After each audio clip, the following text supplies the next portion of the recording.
Okay, parallel vectors. Okay, this is really about what happens when you multiply a vector by something.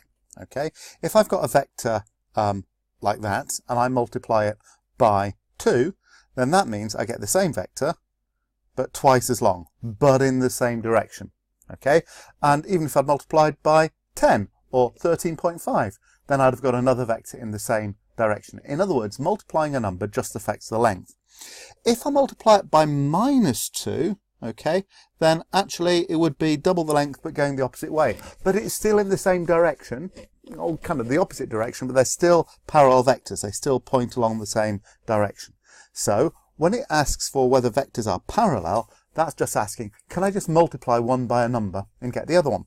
So what number would I have to multiply this one by to get that? Well, if I look at the x's, I can see that -1, I'd have to multiply by 3 to get this one. And if I do the same thing with the y and z's, they work. So 3 times the first vector, -1, 5, 1, gives -3, 15. 3 times 1 is 3, which is the second vector. Therefore, they are parallel. So the reason why they're parallel is that one is a multiple of the other. Okay, now here, are these parallel? Is one of these just a multiple of the other?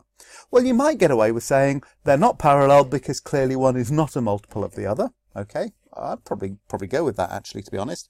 But here's a way we can actually sort of do it, you know, in a more kind of proving it sort of way.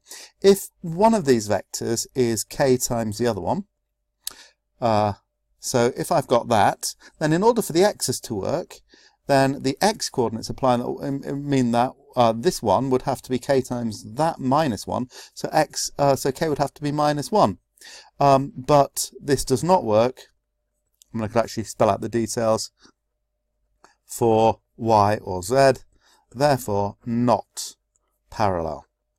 Okay, as I say, you might get away with just saying the second vector is not a multiple of the first. That's how we do parallel vectors.